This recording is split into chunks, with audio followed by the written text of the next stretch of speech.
Assalamualaikum warahmatullahi wabarakatuh. Salam sejahtera bagi kita semua.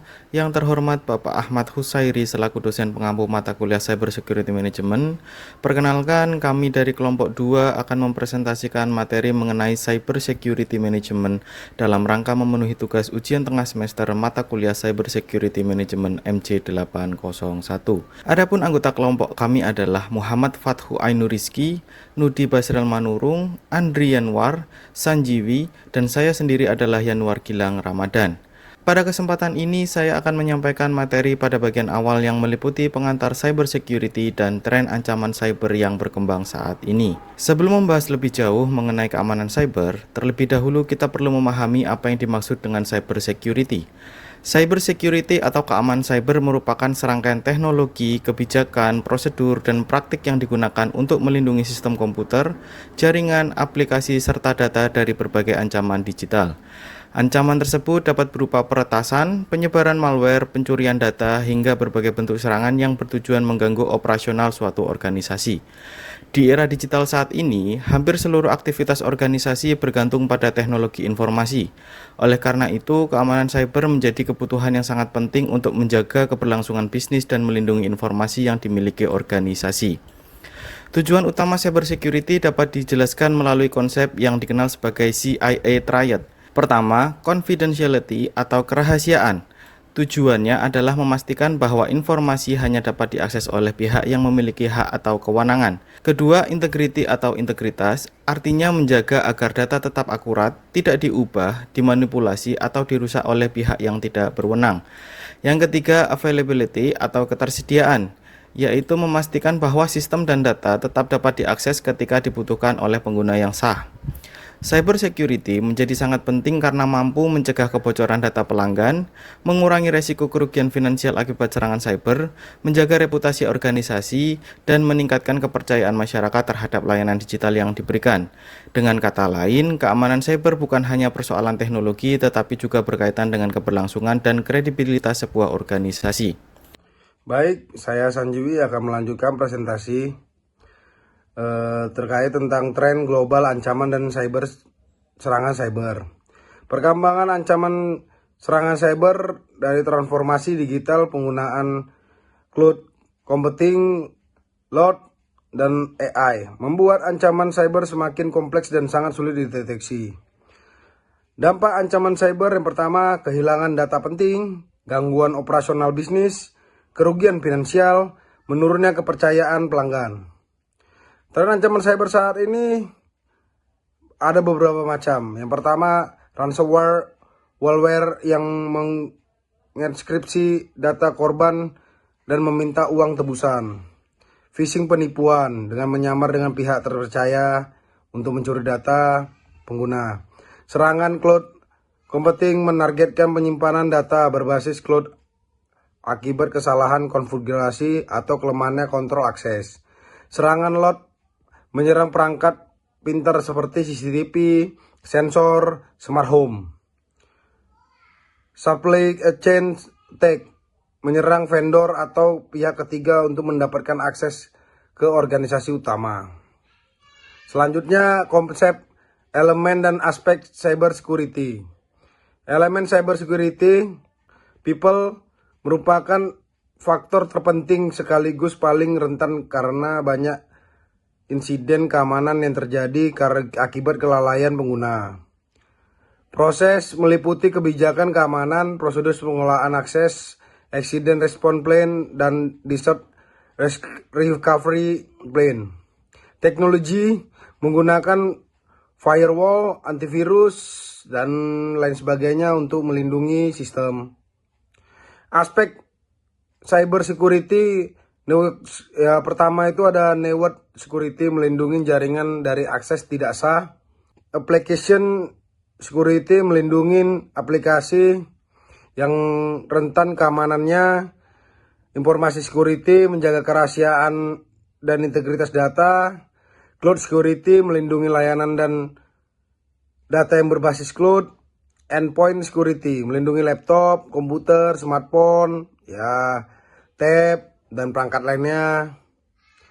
Konsep defense in depth, strategi pertahanan berlapis, dapat menggunakan manusia, proses, dan teknologi untuk menghadapi berbagai ancaman. Jadi dia ini mempertahankan defense-nya dengan menggabungkan ketiga komponen tadi untuk menghadapi berbagai ancaman yang ada di yang ada di dunia sekarang ini. Terima kasih. Baiklah, perkenalkan, nama saya Nudi Basar Manurung. Saya akan melanjutkan presentasi dari rekan-rekan saya. Adapun materi yang akan saya presentasikan, yang pertama adalah konsep dan penerapan security risk. Yang kedua adalah mengenai policy, governance, information classification, dan privacy. Baiklah, kita masuk kepada materi pertama, yaitu konsep dan penerapan security risk.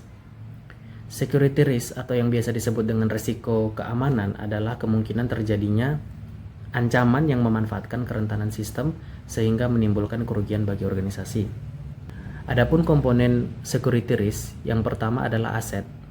Aset yang harus dilindungi seperti data pelanggan, server, dan sistem informasi, karena aset ini berperan penting bagi jalannya suatu organisasi, sehingga perlu untuk dilindungi.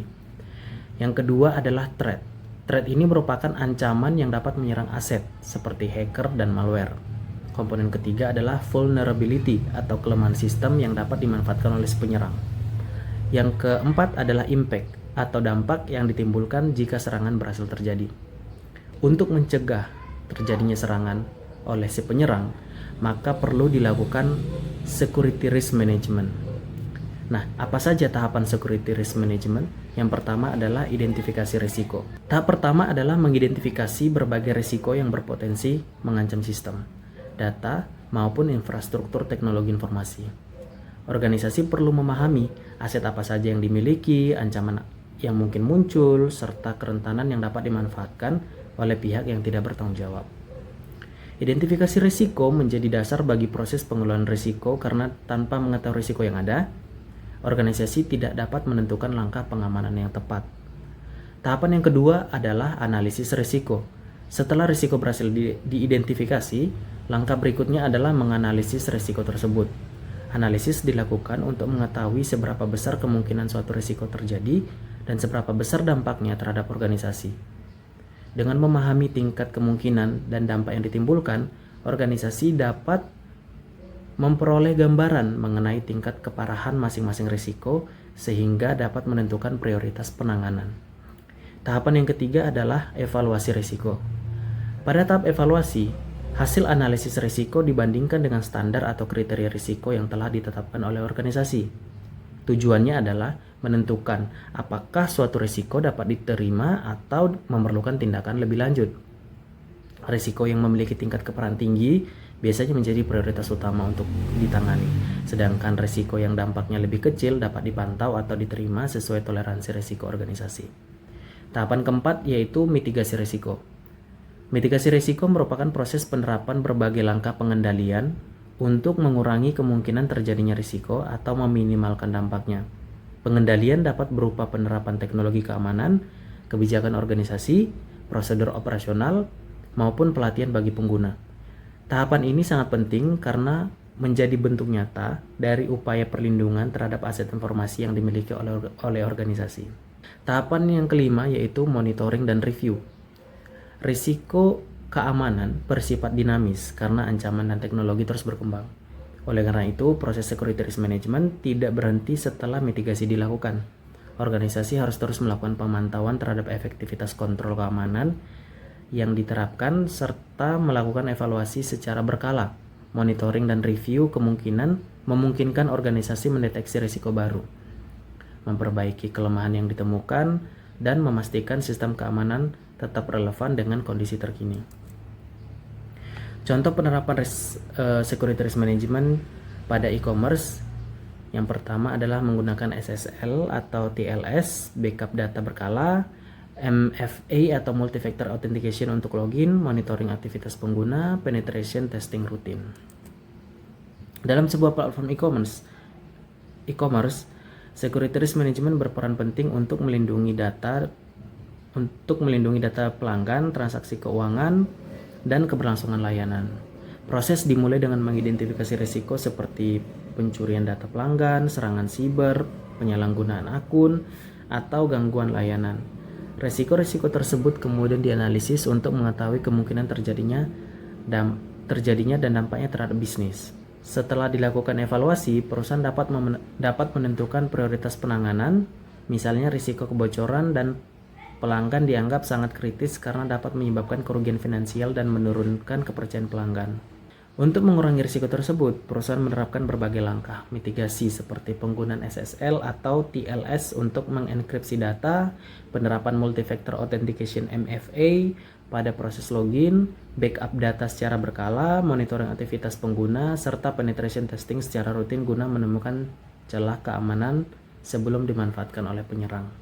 Selanjutnya, perusahaan melakukan monitoring dan review secara berkelanjutan dengan memantau log aktivitas sistem, melakukan audit keamanan, serta memperbarui perangkat lunak dan kebijakan keamanan sesuai perkembangan ancaman siber. Dengan penerapan security risk management yang baik, platform e-commerce dapat memberikan layanan yang lebih aman, menjaga kepercayaan pelanggan, dan meminimalkan potensi kerugian akibat insiden keamanan. Materi berikutnya yaitu mengenai policy, governance, information classification, dan privacy. Security policy yaitu kebijakan yang mengatur bagaimana keamanan informasi diterapkan dalam organisasi. Adapun yang dimaksud dengan security governance adalah proses pengelolaan keamanan informasi agar sejalan dengan tujuan organisasi. Adapun prinsip governance yang pertama adalah accountability. Accountability ini maksudnya adalah setiap individu memiliki tanggung jawab keamanan yang jelas. Yang kedua, strategic alignment, yaitu keamanan harus mendukung tujuan bisnis. Yang ketiga adalah risk management, yaitu risiko harus dikelola secara berkelanjutan. Dan yang terakhir adalah compliance, yaitu mematuhi regulasi dan standar keamanan. Kemudian, information classification. Informasi itu dapat diklasifikasikan sebagai yang pertama, publik. Informasi publik ini merupakan informasi yang dapat diakses secara publik. Kemudian informasi internal, yaitu informasi untuk kebutuhan internal organisasi. Yang ketiga adalah confidential information, yaitu informasi yang sensitif yang hanya boleh diakses oleh pihak tertentu, jadi tidak boleh diakses oleh sembarang orang. Kemudian highly confidential. Sama halnya dengan confidential, highly confidential ini sifatnya lebih kerahasiaannya itu lebih tinggi daripada confidential, sehingga keamanan ini sangat dijaga ketat kerahasiaannya atau tidak boleh sampai bocor kepada pihak sembarang atau sampai bocor ke pihak lain seperti rahasia dagang. Kemudian privacy, perlindungan terhadap data pribadi seperti nama, alamat, nomor telepon, dan informasi keuangan yang sifatnya pribadi atau sifatnya privacy itu harus dijaga oleh organisasi. Hal ini dapat menimbulkan tingkat kepercayaan pelanggan karena dapat menjaga privasi pelanggan. Assalamualaikum warahmatullahi wabarakatuh. Perkenalkan, saya Andri Yanwar, dan dalam kesempatan kali ini saya ingin menjelaskan terkait ragam atau ancaman dari serangan cyber itu sendiri. Yang pertama ada security policy, yaitu kebijakan yang mengatur bagaimana keamanan informasi diterapkan dalam organisasi itu sendiri. Lalu yang selanjutnya terkait security governance, yaitu proses pengelolaan keamanan informasi agar sejalan dengan tujuan dari organisasi itu sendiri. Lalu ada dampak atau serangan cyber. Yang pertama terkait kebocoran data, lalu kerugian finansial, dan ada gangguan operasional, lalu kerusakan dari reputasi perusahaan itu sendiri. Berikut adalah jenis dari ancaman untuk cyber itu sendiri. Yang pertama ada malware atau perangkat lunak yang berbahaya yang dapat merusak atau mencuri dari data kita. Lalu yang kedua ada phishing, yaitu upaya memperoleh data yang sangat sensitif melalui penipuan. Yang ketiga ada ransomware, yaitu penyanderaan data korban dan meminta sejenis tebusan. Lalu yang keempat ada DDoS yang membanjiri server dengan traffic sehingga layanan tidak dapat diakses ya.